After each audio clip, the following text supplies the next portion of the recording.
वो देश सेवा करना चाहती थी, मां बाप का सपना पूरा करना चाहती थी, लेकिन उसकी आंखों से सपने छीन लिए गए और फिर शुरू हुई एक लंबी लड़ाई इंसाफ की, पहचान की और अपने नाम को जिंदा रखने की।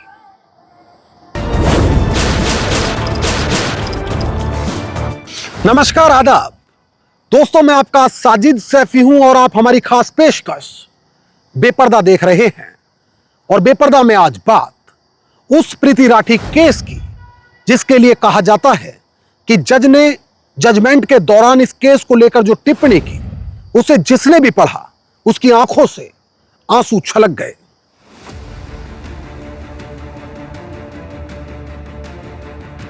तारीख 1 मई 2013।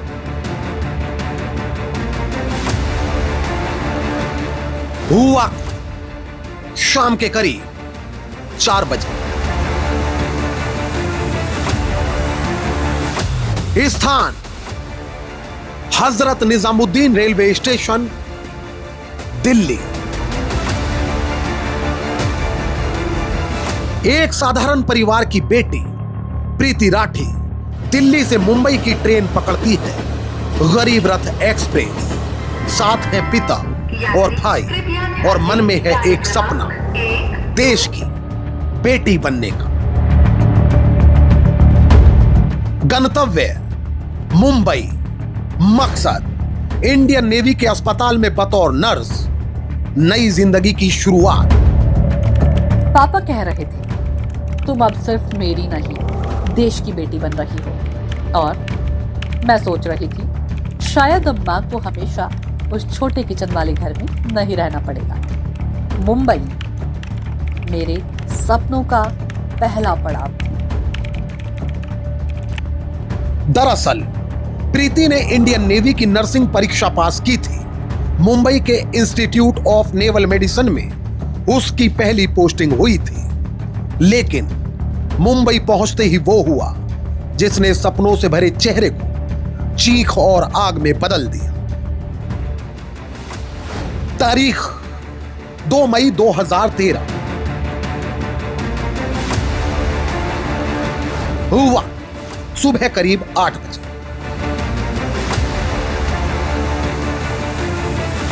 स्थान बांद्रा टर्मिनस, मुंबई। गरीब रथ एक्सप्रेस जैसे ही प्लेटफॉर्म नंबर 3 पर रुकती है, प्रीति S6 कोच से उतरती है। पिता आगे है, वो पीछे चल रही है और तभी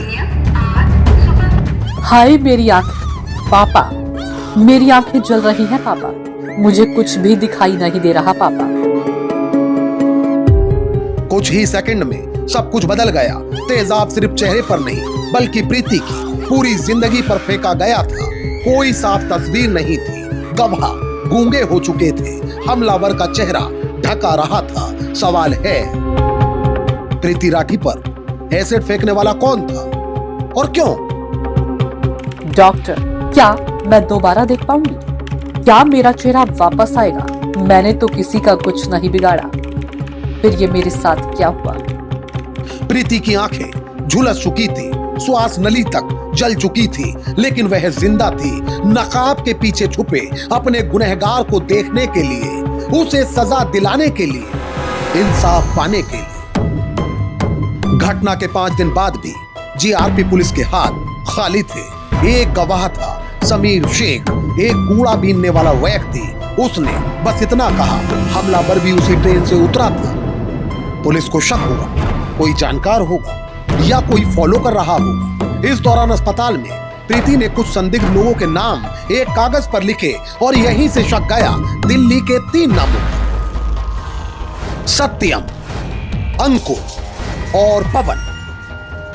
तीनों प्रीति से किसी न किसी रूप में जुड़े हुए थे, प्रेम प्रस्ताव, जान पहचान या पीछा करने वाले। और तब प्रीति ने खुद बताया कि पवन को मैंने निजामुद्दीन रेलवे स्टेशन पर देखा था। क्राइम ब्रांच ने पवन को हिरासत में ले लिया, लेकिन कई दिन की पूछताछ के बावजूद पवन के खिलाफ कोई ठोस सबूत नहीं मिला। तारीख 1 जून 2013। स्थान बॉम्बे हॉस्पिटल, मुंबई। एक माह तक असहनीय पीड़ा झेलने के बाद प्रीति ने 1 जून को दम तोड़ दिया। देश में गम और गुस्सा था। मीडिया, संसद, हर ओर से एक ही मांग, प्रीति को इंसाफ दो। अब केस गया सीआईडी मुंबई के हाथों में। क्राइम इन्वेस्टिगेशन डिपार्टमेंट ने आईआरसीटीसी की टिकट लिस्ट से लेकर ट्रेन के कोच डेटा तक नए सिरे से जांच की और तब एक नाम उभर कर सामने आया, अंकुर पवार। कहा जाता है कि इस घटना को 7 महीने से ज्यादा का वक्त बीत चुका था, जबकि मामले की जांच अब सीआईडी मुंबई के हाथों में आ चुकी थी। सीआईडी मुंबई उन तीनों नामों पर नजर बनाए हुए थी जो नाम प्रीति द्वारा कागज पर लिखे गए थे। ऐसे में कहा जाता है कि अंकुर पवार की फोन लोकेशन, उसकी यात्रा का समय और ट्रेन की टिकट तीनों ही घटना से मेल खा रहे थे। फिर क्या था, सीआईडी ने बिना देरी किए अंकुर पवार को गिरफ्तार कर लिया। लेकिन कहा यह भी जाता है कि अंकुर की गिरफ्तारी घटना के तकरीबन 230 दिन बाद हो सकी। ऐसे में समझा जा सकता है कि जीआरपी की शुरुआती जांच किस हद तक नाकामयाब रही। खैर, अंकुर की गिरफ्तारी के बाद खुलासा हुआ कि अंकुर प्रीति को एक तरफा मोहब्बत करता था और आगे जाके यह मोहब्बत अदावत में बदल गई। इतना ही नहीं, इस एक तरफा मोहब्बत में ही अंकुर ने प्रीति पर एसिड अटैक किया था। कई मीडिया रिपोर्ट्स में दावा यहां तक किया जाता है कि सेशन कोर्ट में जब इस मामले को लेकर जजमेंट सुनाया गया तो जज के द्वारा जो टिप्पणी की गई वो समाज को आईना दिखाने वाली थी। कहा जाता है कि उनके द्वारा कहा गया कि 1 महीने तक मौत से संघर्ष करने वाली प्रीति यदि हमले के बाद अपना चेहरा देख लेती तो शायद पहले ही दिन मर जाती। दरअसल जनवरी 2014 में अंकुर पवार की गिरफ्तारी के बाद खुलासा हुआ कि वह एक तरफा दीवानगी में चल रहा था। उसका प्रीति से कोई रिश्ता नहीं था, मगर उसके बावजूद वो उसे पसंद करता था। लेकिन उसकी मोहब्बत इसलिए अदावत में बदल गई चूंकि वो प्रीति की तरह कुछ बन नहीं सका। उसका बाप रेलवे में 4th क्लास कर्मचारी था, जबकि प्रीति बीएससी नर्सिंग पास इंडियन नेवी की अधिकारी।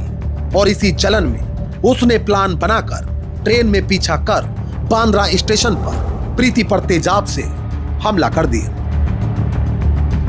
साल 2016 में मुंबई की विशेष महिला अदालत ने इसे रेयरेस्ट ऑफ रेयर केस मानते हुए अंकुर पवार को फांसी की सजा सुनाई।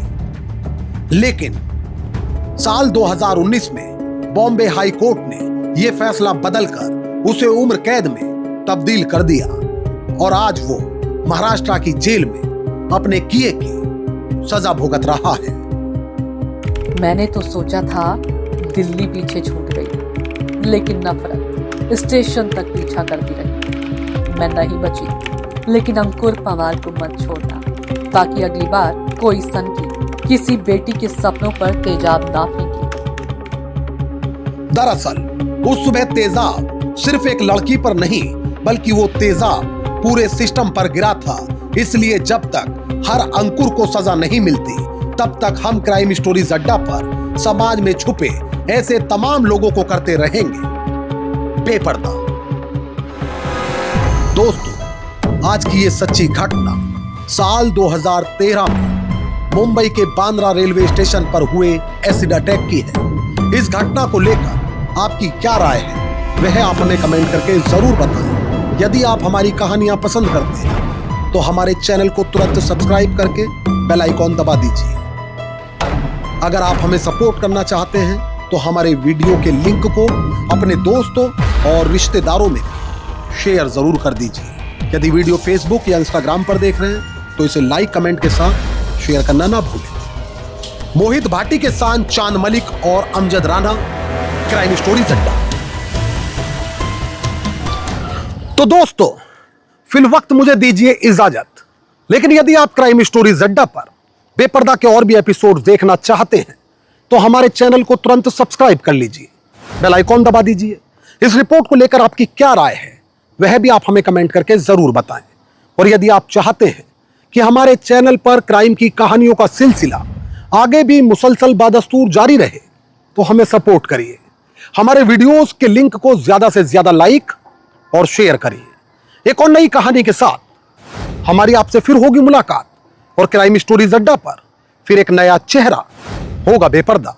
तब तक के लिए आदाब, नमस्कार, जय हिंद।